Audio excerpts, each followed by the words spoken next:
Vamos a abrir en Efesios capítulo 6. Hay un tema tan lindo de poder meditar en esta mañana pensando en esto, que estamos en guerra, estamos en batalla. La vida cristiana hay que entenderla como la Escritura nos lo dice. Tenemos que entender quiénes somos en este mundo y dónde estamos parados. Tener seguridad de quién somos, nuestra identidad, nos trae claridad, nos da fortaleza y nos ayuda a mantenernos, a no desenfocarnos. Cuando perdemos de vista estas cosas que vamos a hablar ahora, eso va a traer muchos problemas a nuesra vida, ¿no? Porque no somos de acá y a veces terminamos viviendo como si lo fuéramos.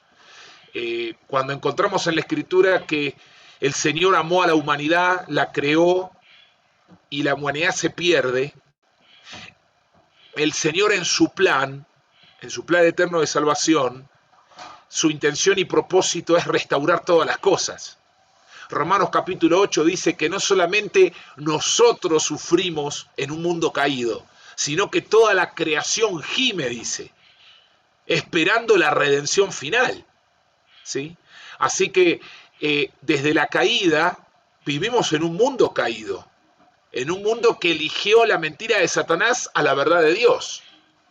Desde ese momento envejecemos, nos enfermamos, sufrimos el mal y la maldad de los otros, la maldad de los que nos gobiernan, la maldad de los vecinos, la maldad de los que nos roban, la maldad de los que hacen injusticia contra nosotros, pero aún nosotros también tenemos nuestra maldad y también terminamos haciendo daño a otro. Así que vivimos en este mundo, con lo cual esa pregunta muy común que a veces la gente hace, ¿por qué si Dios existe pasa lo que pasa? Bueno, es muy fácil la respuesta, porque le dimos la espalda a Dios. Y Dios nos entregó, dice Romanos capítulo 1. Ustedes quieren vivir así, como humanidad, y Dios se corre del camino y deja que la humanidad viva como decidió vivir. Por eso se sufre y se vive como se vive. Ahora, cuando hablamos de que Él vino a restaurar todas las cosas, se va a terminar cumpliendo cuando Él venga a reinar, el Señor, Jesucristo estoy hablando, ¿no? Cuando Él venga a reinar. Pero mientras tanto, los que creemos en Él, los que hemos recibido su salvación, la salvación es un regalo, no es un premio, no es algo que se alcanza, no se puede, ¿no? Efesios 2, 8 y 9 lo dice clarito, me encanta cómo lo dice la NTV, ¿sí? Si vamos ahí a Efesios 2, 8 y 9, hablando de este tema de la salvación, lo dice bien claro. Todos lo sabemos de memoria, tal vez, de la 1960, está perfecto, pero mirá cómo lo dice la NTV. Dice, Dios los salvó por su gracia cuando creyeron. Ustedes no tienen ningún mérito en eso. Es un regalo de Dios. La salvación no es un premio por las cosas buenas que hayamos hecho. Así que ninguno de nosotros puede jactarse de ser salvo. Clarito, ¿no? Clarito. Más claro que no se puede negar. Entonces, si la salvación no es un premio, sino que se recibe como un regalo de Dios, entonces, ¿hoy cómo debo vivir? Bueno, como lo dice el versículo 10, pues somos la obra maestra de Dios, hechura suya, dice, ¿no? En nuestra versión ahí en 1960. Él nos creó de nuevo en Cristo Jesús a fin de que hagamos las cosas buenas que preparó para nosotros tiempo atrás. Así es como Él nos ha preparado para esto. Y entonces mi pregunta es en esta mañana, ¿cómo puedo vivir en este mundo caído, entendiendo que hay un enemigo que es el que tuvo una oferta hacia la humanidad compró su oferta, le hizo caso a Él, no a Dios? Y aunque el Señor quiere restaurar todas las cosas, hoy yo todavía sigo viviendo en este mundo. Y sigo viviendo acá. ¿Qué pasó con todo lo demás? Y todo lo demás está vigente. El maligno está alrededor buscando a quien devorar, al cual resistí firme en la fe, dice Pedro, en su primera carta, capítulo 5, versículo 8 y 9, ¿no? Y nos va diciendo cómo el maligno busca destruirnos. Él siempre busca, a través de sus estrategias, dañarnos. Y hasta lo mejor que puede pasarle a él es que nosotros lo ignoremos, nos olvidemos de que él está al acecho. O de que pensemos peor, ¿no? De que es un mito, de que eso del diablo es para asustar a los chicos. Bueno, si yo soy tu enemigo y vos crees que yo soy un mito, mucho mejor para mí, ¿no? No necesito mucho camuflaje, porque ignorás que yo te odio, ignorás que yo te quiero destruir. Me va a ser mucho más fácil acercarme para destruirte. Por eso el cristiano no puede adolecer de estas cosas. No puede creerse la tontería de que el diablo es un cuento de niños. Tenemos que ser conscientes de sus ataques y sus acechanzas. Por eso Pablo dice en Efesios capítulo 6, versículo 10 en adelante, vamos a leer hasta el versículo 20. Yo lo voy a leer desde la NTV, porque me parece más clarificador el pasaje. Ustedes pueden seguir la lectura desde la 1960 si lo desean.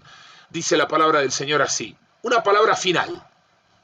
Sean fuertes en el Señor y en su gran poder. Pónganse toda la armadura de Dios para poder mantenerse firmes contra todas las estrategias del diablo. Pues no luchamos contra enemigos de carne y hueso, sino contra gobernadores malignos y autoridades del mundo invisible, contra fuerzas poderosas de este mundo tenebroso y contra espíritus malignos de los lugares celestiales. Por lo tanto, pónganse todas las piezas de la armadura de Dios para poder resistir al enemigo en el tiempo del mal. Así, después de la batalla, todavía seguirán en pie firmes.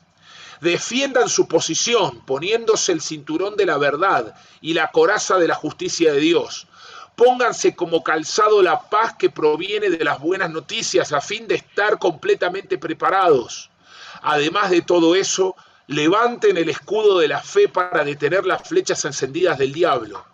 Pónganse la salvación como casco y tomen la espada del Espíritu, la cual es la palabra de Dios. Oren en el Espíritu en todo momento y en toda ocasión. Manténganse alerta y sean persistentes en sus oraciones por todos los creyentes en todas partes. Y oren también por mí. Pídanle a Dios que me dé las palabras adecuadas para poder explicar con valor su misterioso plan. Que la buena noticia es para judíos y gentiles por igual. Ahora estoy encadenado, pero sigo predicando este mensaje como embajador de Dios. Así que pidan en oración que yo siga hablando de Él, con valentía, como debo hacerlo. Vamos a orar al Señor, querido Padre. Gracias por tu palabra en esta mañana. Gracias porque en ella, Señor, encontramos respuesta, claridad, pero Señor también encontramos desafío, encontramos la manera, la forma de enfrentarnos en este mundo a la batalla espiritual, a poder vencer, a poder tener victoria.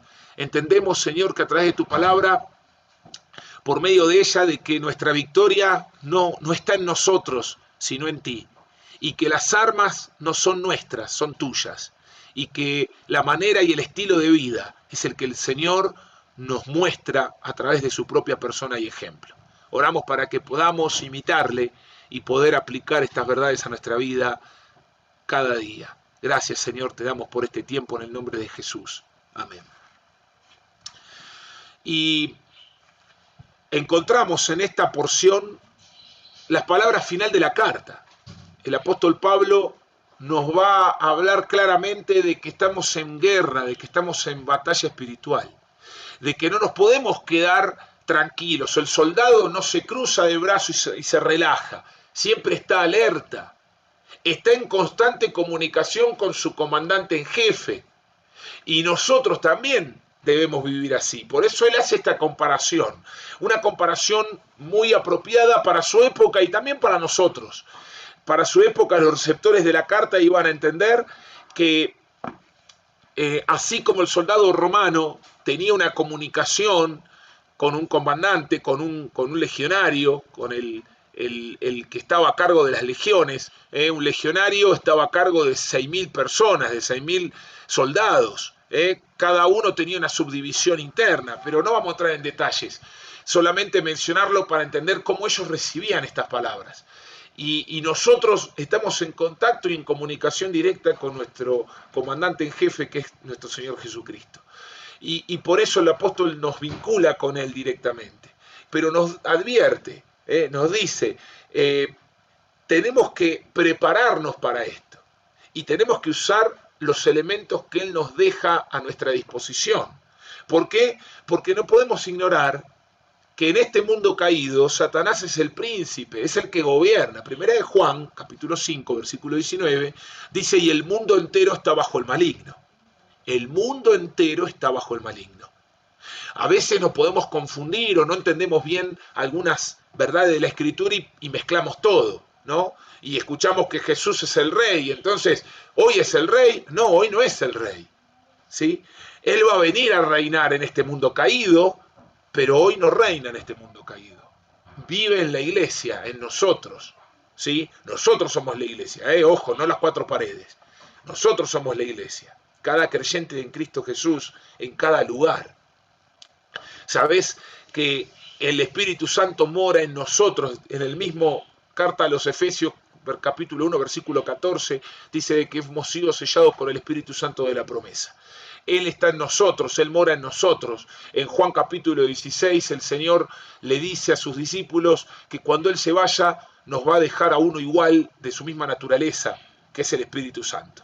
Y así fue, 40 días estuvo después de resucitar y ascendió a los cielos. Y en breve el Espíritu Santo descendió sobre los discípulos, sobre los apóstoles y sobre cada uno que recibe a Cristo como su Salvador y lo reconoce en su vida como el Salvador de su vida. Y hasta hoy eso sigue vigente, es así. Y cada uno de nosotros que ha creído en Él, el Espíritu Santo vino a morar en nosotros. Eso nos da la capacidad de tener comunicación directa, eso nos da la capacidad de ser fortalecidos, eso nos da conexión con el cielo, ¿sí? Y por eso también se nos exige una vida de santidad, porque Él vive en nosotros, nuestro cuerpo es su templo. Él no mora en edificios, Él mora en nuestro cuerpo, literalmente en nosotros. Y entonces por eso nos llama a vivir ese estilo de vida. Pero el apóstol va a presentar no solamente que hay enemigos y tenemos que conocer los enemigos y también tenemos que entender quién no es enemigo. Y lo aclara. Fíjense, dice versículo 11, póngase toda la armadura de Dios para poder mantenerse firmes contra todas las estrategias del diablo. El diablo tiene estrategias. Sus estrategias son planes bien elaborados. A ver, él es una persona real y traza estrategias. La estrategia que trazó en el Edén le dio resultado. La estrategia fue sembrar la duda. Esos son los dardos de fuego. Tiró un dardo de fuego. Los dardos de fuego generan duda. A Eva le hizo dudar. Dios te dijo que no podés disfrutar de todo esto. No, de todo no. En realidad de aquel árbol, dijo Dios. Le empezó a poner en duda la verdad y la veracidad de las palabras de Dios. Y luego le hizo dudar aún más cuando le sembró otra duda. Entonces Dios lo que no quiere es que vos seas feliz. Porque si Dios no te está dejando tener todo el conocimiento que Él tiene. Él sabe todas las cosas y Él sabe que si tú comes de ese árbol serás como Él. Y ahí le sembró otra duda. Así que Dios no quiere que yo esté completa, que yo sepa todo, que yo sea feliz. ¿Por qué? Ese no era el punto. Pero el diablo sacó de foco lo que verdaderamente importaba y le hizo mirar lo que no debía mirar. Le hizo dudar y finalmente comió ella y su esposo. La estrategia de Satanás es un plan bien elaborado. Yo tengo que saberlo y tener conciencia de eso. Y dice, contra todas las estrategias del diablo, pues no luchamos Fíjate lo que dice versículo 12. Pues no luchamos contra enemigos de carne y hueso. Esos no son nuestros enemigos, ¿ves? Ojo con enfocarnos en las personas que nos hacen daño.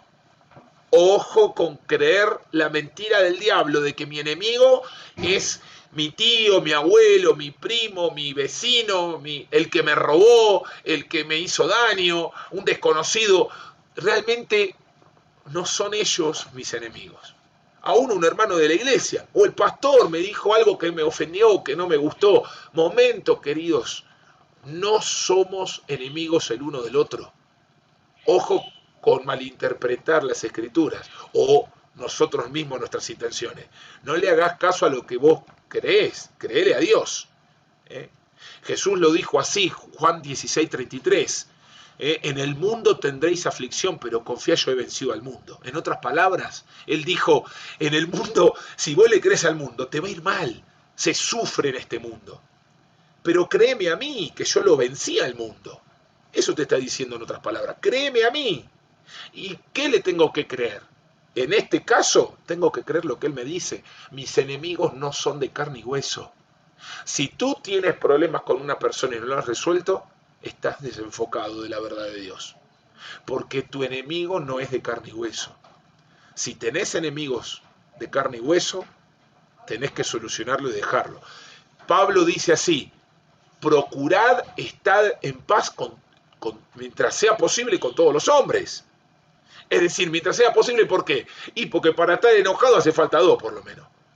¿No? Y por lo menos yo tengo que entender que, bueno, listo, lo perdono. No voy a enojarme con Omar. Omar me hizo enojar, pero yo no voy a seguir enojado con él. Y le perdono. Ahora, Omar puede decir, no, yo no lo perdono. Bueno, yo voy a buscar estar en paz con él también. Y si él no quiere, problema de él.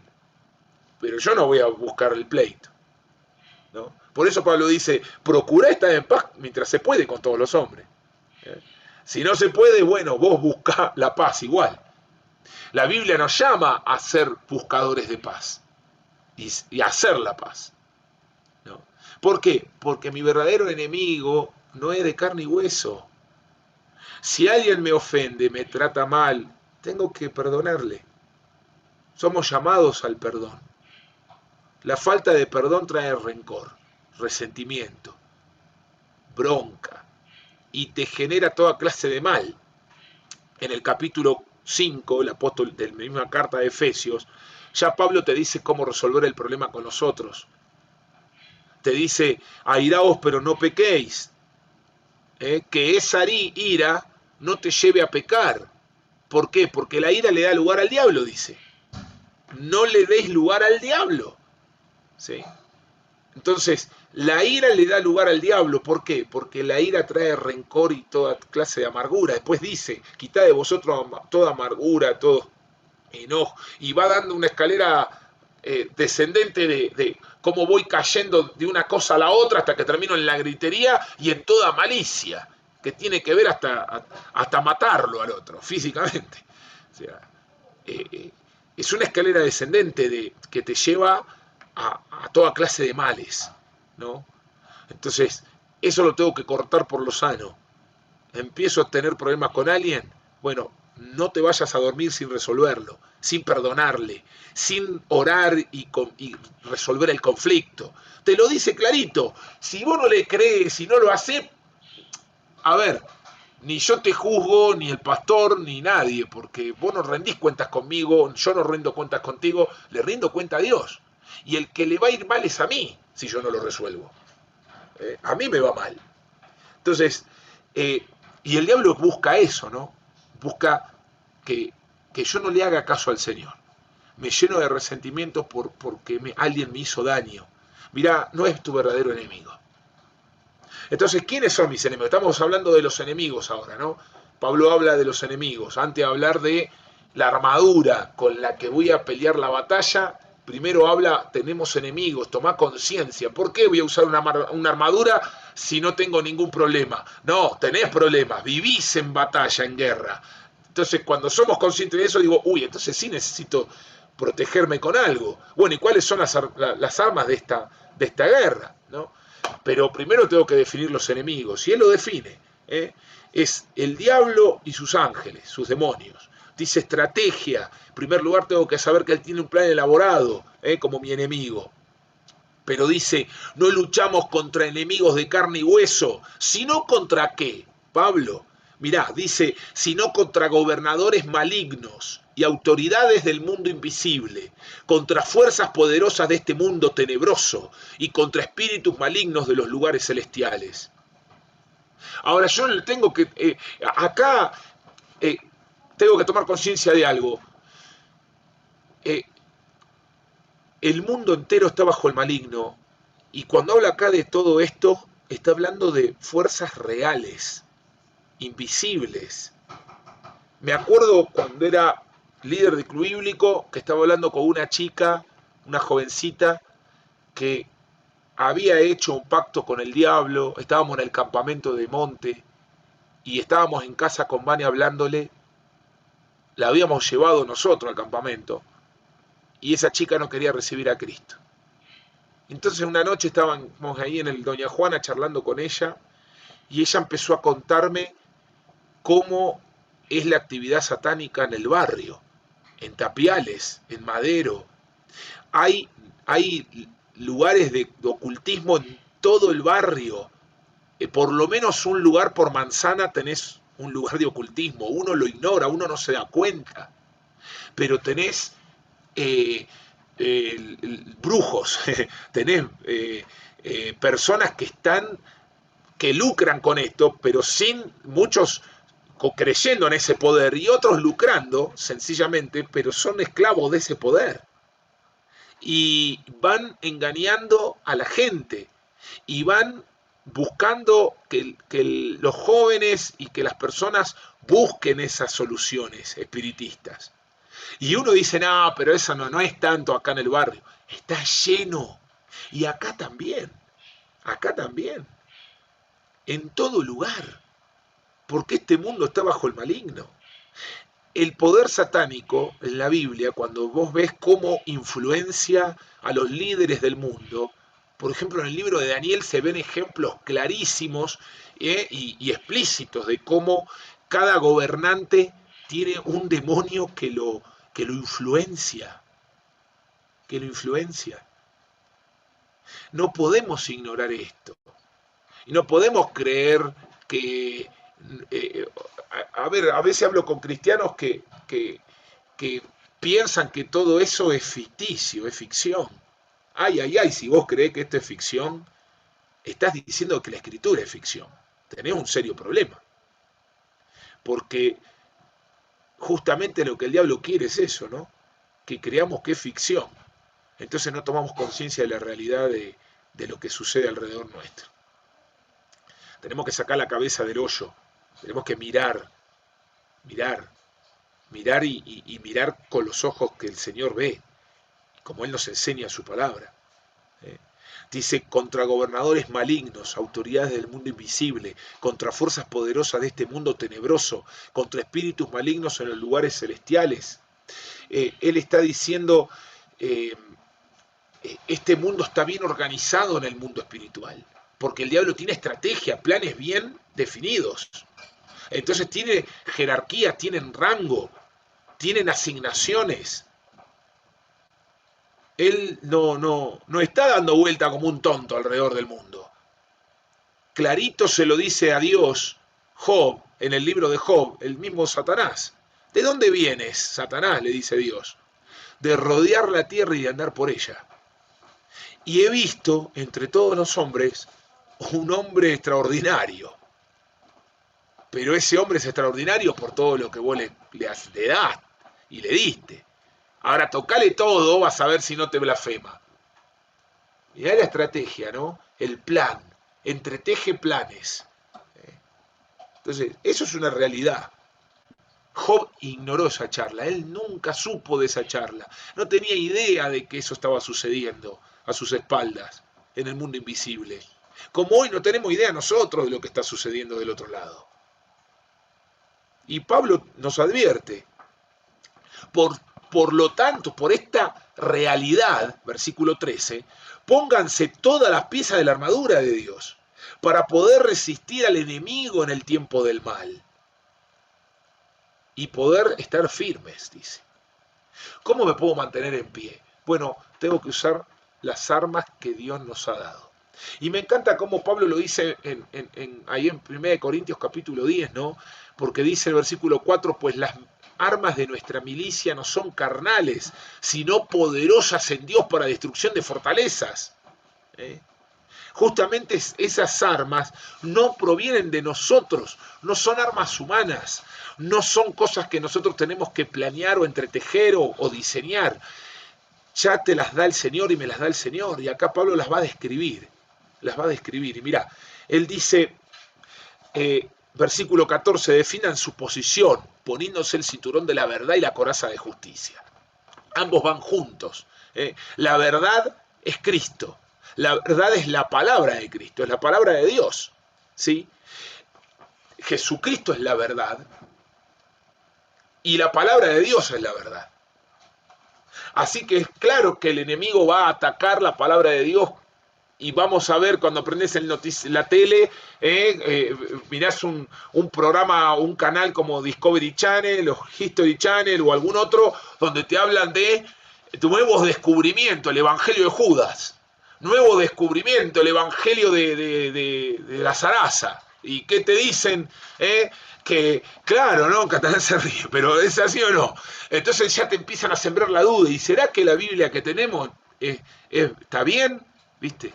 En el seminario de maestría que estoy haciendo, estamos estudiando la crítica textual, ¿no? Y todo cómo son los manuscritos y cómo se los interpreta y cómo se sabe si una frase realmente es o no es, porque no está el original, pero hay 1500 copias de tal fragmento y entonces cómo se sabe si lo que tenemos en la mano es verdadero o no.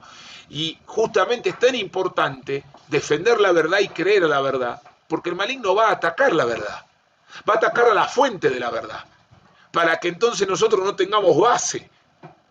Si yo te dijera que la Biblia que tenemos no es verdad, entonces ya está. O sea, ¿y sobre qué baso mi fe?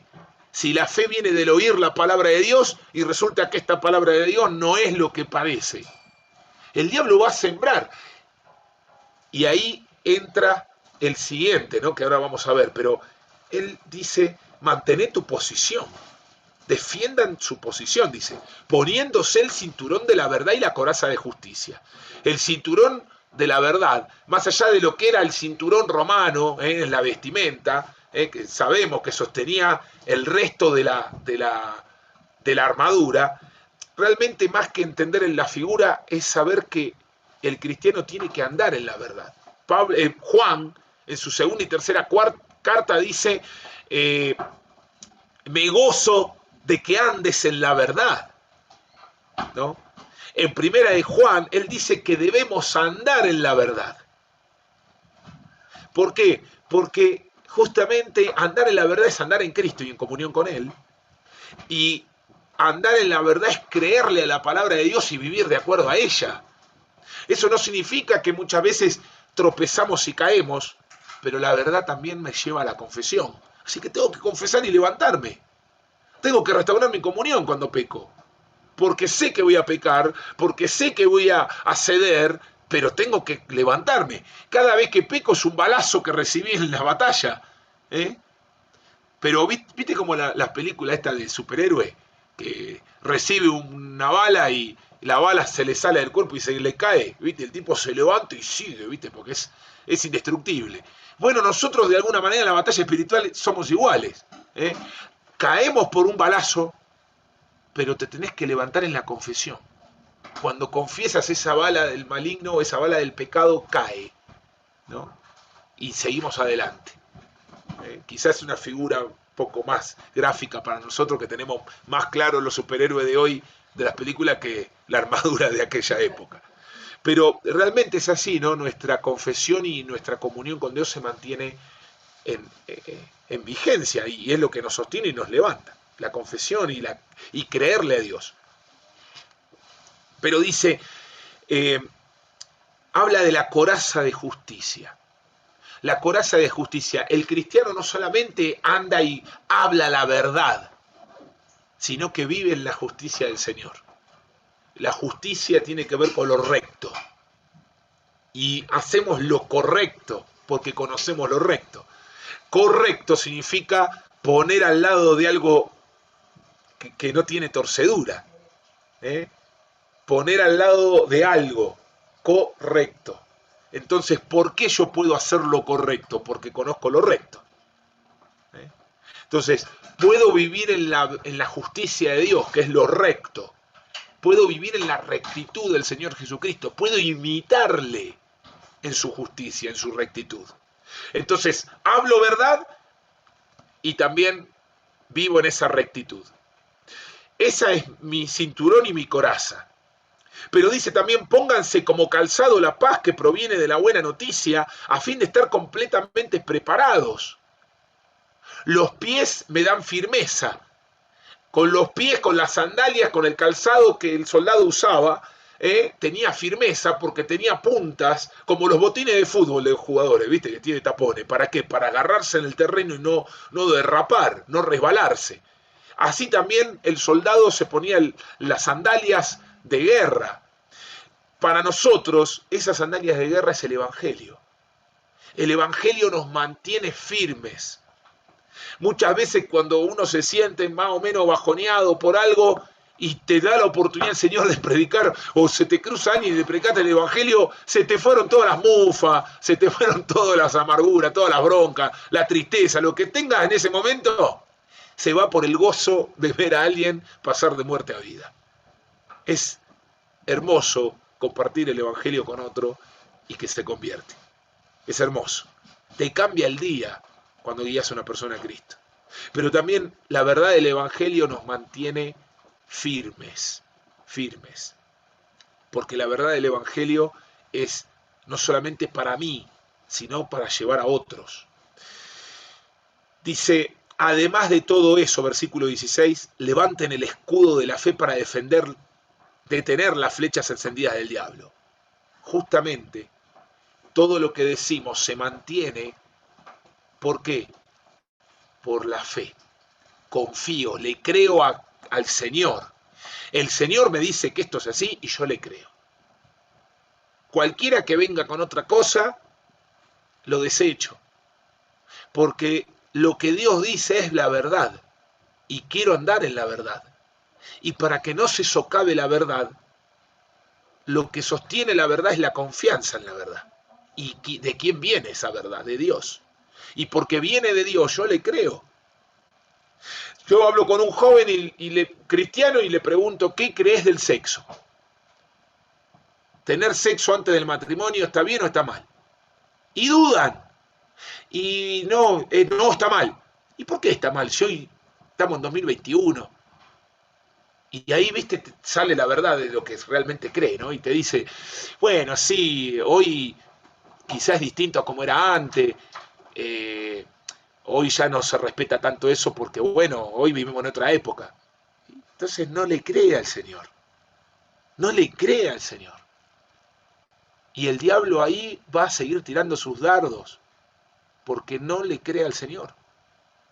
Y esos dardos son encendidos, así como una flecha con fuego caía en el campamento e incendiaba, mataba e incendiaba, se desparramaba el fuego. Así también la mentira del diablo se desparrama en nuestro ser y nos empieza a hacer dudar, nos empieza a hacer creer que no es tan así, nos empieza a hacer creer que no es tan peligroso. ¿Y cómo lo logra? Mirá, a veces tan solo cuando estás mirando una serie en Netflix y te pones del lado del que está haciendo lo malo, viste La Casa de Papel, por ejemplo, que vos decís, wow, está buena, yo me enganché con la serie, qué bueno, y no te da gana de que los chorros ganen. Sí, tienen que ganar. Te estás poniendo del lado del mal. Y sin darte cuenta ya aprobaste lo que en otras circunstancias decís, no, eso es pecado. Yo no haría tal cosa. Pero en tu corazón te pones del lado del incorrecto. El diablo va socavando nuestra fe. No tiene que suceder eso. Por eso Pablo dice, tomen el escudo, ¿no? Levanten el escudo de la fe para detener las flechas encendidas. El escudo de la fe es la confianza que yo tengo en su palabra. Y no me importa lo que diga, quién diga o cómo sea, yo le creo al Señor. Le creo al Señor. Y esa confianza que tengo en Él me lleva a vivir de acuerdo a esa verdad. Nosotros vivimos de acuerdo a lo que creemos. Eso es así. ¿Por qué estudias una carrera? Porque creo que esa carrera me va a dar un futuro.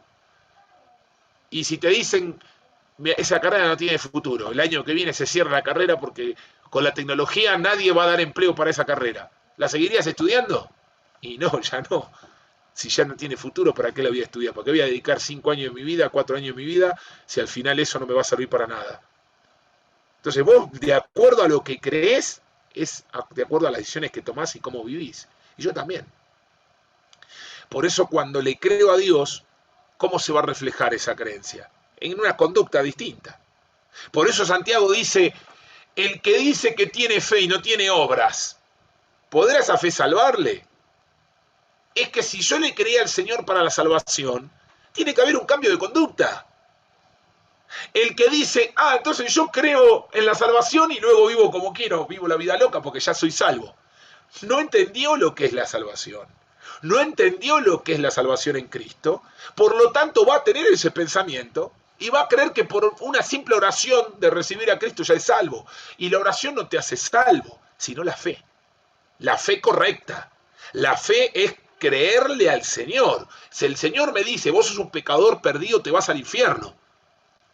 Y no importa si soy como Hitler o soy Carmelita descalza. Soy pecador igual y me voy al infierno. No importa qué tan grave sea mi pecado, ya nací bajo condenación. Ya he sido condenado. Nací en esa condición. Y si no es a través de Jesucristo, no tengo salvación. No importa quién sea.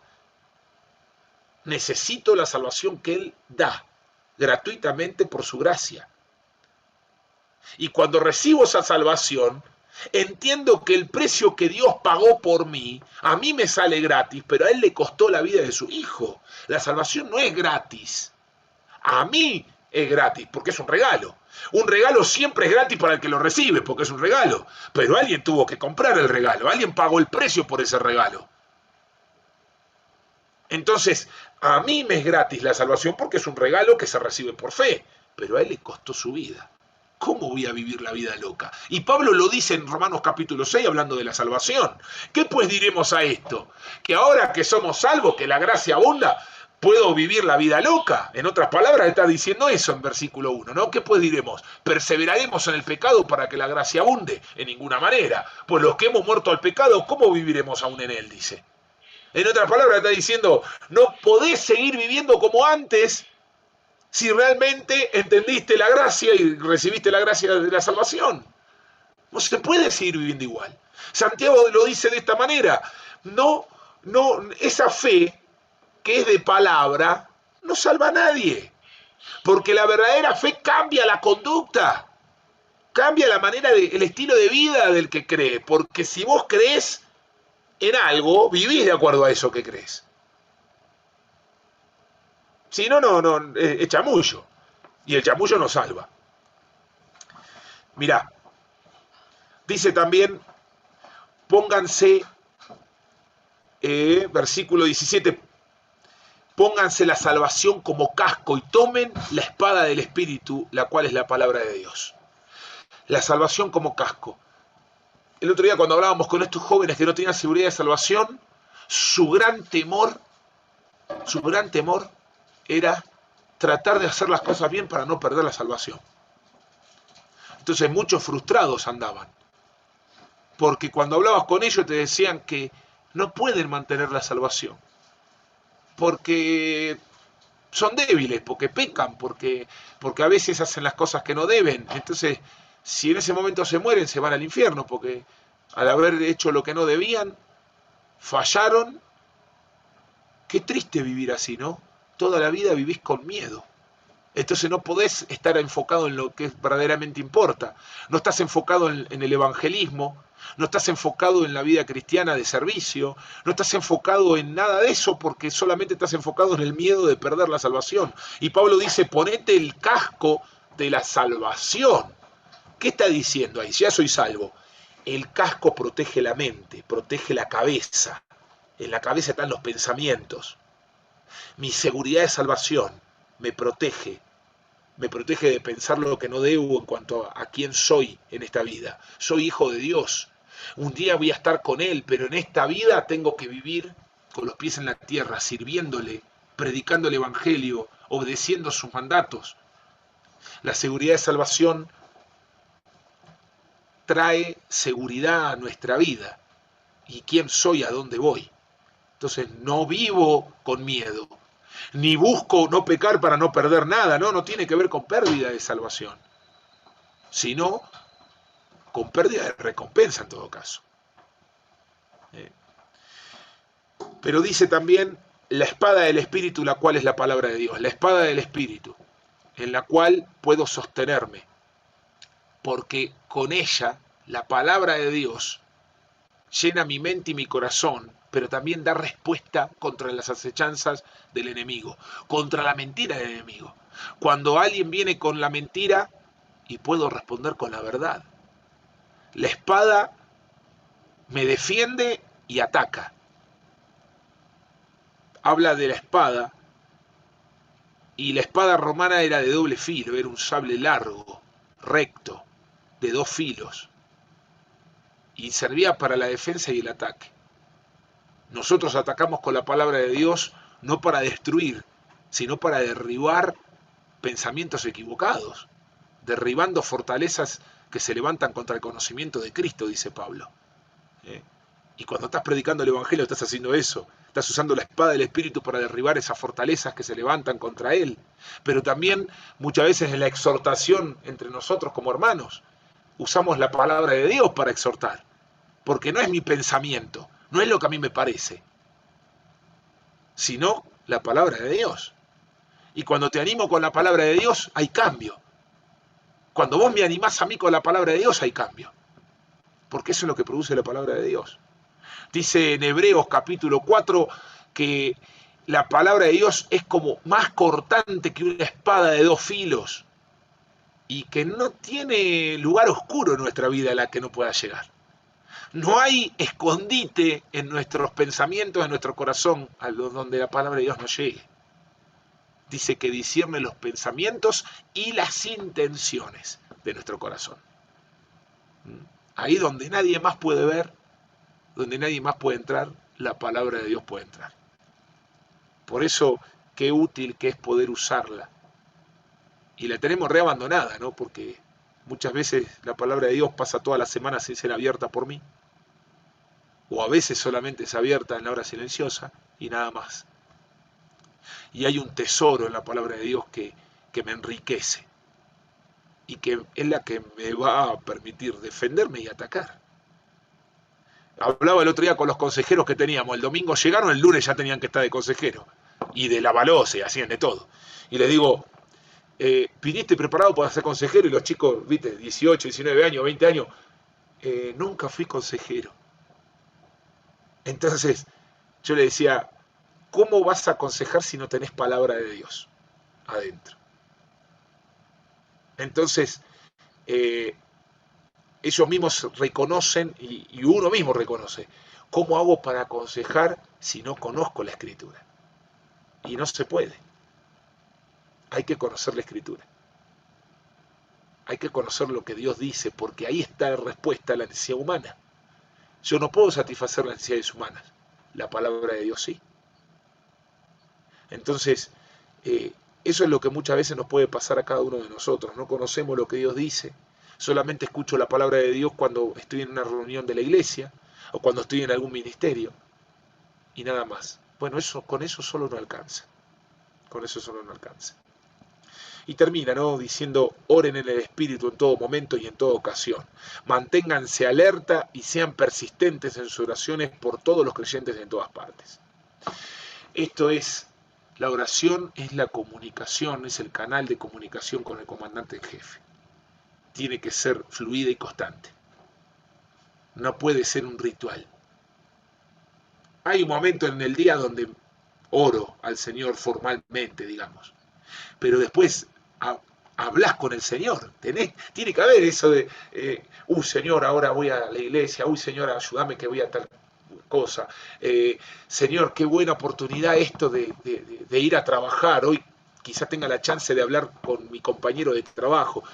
Esa comunicación constante, ese pensamiento unido a Él, es mi compañero y mi amigo. Él lo dice así en Juan capítulo 15. Entonces, así lo tengo que vivir. No puedo vivir a Dios como una religión, como un amuleto. Solo lo busco cuando tengo problemas.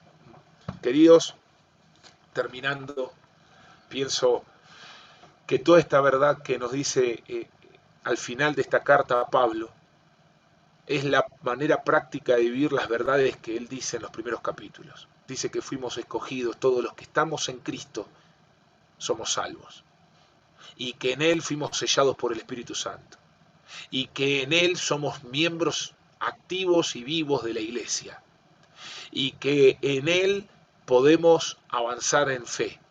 Y que en Él podemos alcanzar a los que se pierden. Y que la salvación no depende de nuestros méritos, que es un regalo. Es un regalo que debemos compartir con otros. Y todas estas verdades terminan siendo victoria en nosotros cuando nos ponemos la armadura. Cuando andamos en la verdad, cuando andamos y vivimos rectamente, cuando tenemos victoria porque levantamos la espada y el escudo y actuamos como nos invita a actuar en esta porción.